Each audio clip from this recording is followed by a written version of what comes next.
Ketika New Mind mendapatkan mandatnya, 1 tahun kemudian diputuskan sebuah kebijakan tingkat dunia, yaitu dalam negeri Indonesia, emas menjadi alat tukar sejajar dengan alat bayar rupiah. Emas bisa ditransaksikan sebagai alat tukar selain alat bayar rupiah. Itu semua resmi disahkan. E-Gold adalah transaksi berbasis fisik emas dan digital dengan menyediakan 10.000 ATM Gold dalam 3 tahun di seluruh Indonesia. Dengan adanya ATM Gold, semua orang kalau memerlukan fisik emasnya bisa dalam 24 jam melakukannya. Kemudian, transaksi antar negara dengan Indonesia akan menggunakan emas sebagai alat tukarnya 3 tahun kemudian setelah kebijakan nasional itu dijalankan. Diharapkan dalam 3 tahun setelah hal ini, semua di regional ASEAN, e-Gold menjadi alat tukar resmi antar negara ASEAN dan negara Selatan Pasifik. Dalam 5 tahun, seluruh tambang emas Indonesia menjadi underlying emas fisik e-Gold.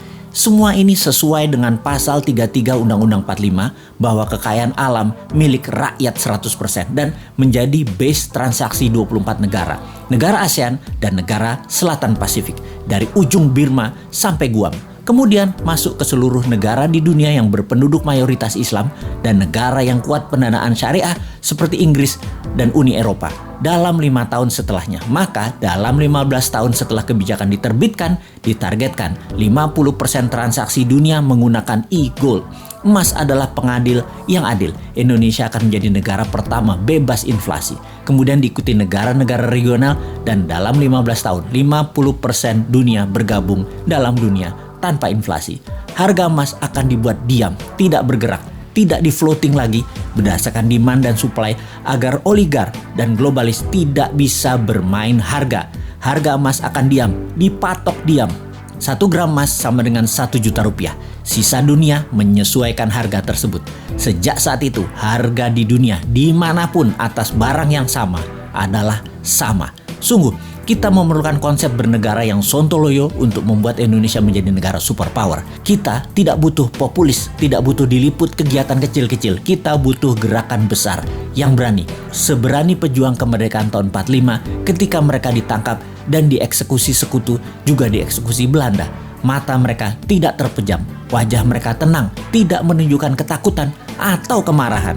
Wajah mereka seperti diliputi cahaya. Itu kesaksian banyak para tentara asing yang bertempur melawan kesatria bambu kuning tersebut. Semua itu membuat mereka ragu perjuangan mereka, para tentara sekutu dan Belanda itu. Karena di bawah sadar mereka tahu, kesatria bambu kuning ini dibela alam, diberkahi Allah, Tuhan semesta alam. Karena itu, mereka segera sadar dan mundur. Segitu besar pengaruhnya bahwa keyakinan membawa kebenaran hakiki oleh pejuang kita di tahun 45 bisa memerdekakan bangsa yang besar milik dunia ini. Saat ini pun Nusantara memiliki pejuang-pejuang itu. Nusantara sudah masanya bergerak. Wahai para pemuda, Anda bersiap berjuang dengan berani, berjiwa tenang karena tahu ini semua perjuangan untuk Indonesia menjadi pengadil dunia teradil untuk membuat dunia ke depan damai selama 1000 tahun. Wahai pemuda New Mind, inilah masa kalian menjadi pembeda, menjadi pejuang kesejahteraan dunia untuk jadi penengah kisruhnya dunia. Rebutlah kekuasaan globalis yang merugikan dan jinakan negara dunia yang saling bunuh untuk kekuasaan dan pertumpahan darah untuk sebuah kepuasan jabatan. Sudah itu semua. Sebar terus pemahaman New Mind yang bisa membuat Indonesia menjadi negara superpower segera. Diawali dengan menjadikan emas sebagai alat tukar dunia. Untuk menjadikan emas alat tukar nasional, segera akan kita menangkan dengan mendapatkan mandat sesegera mungkin.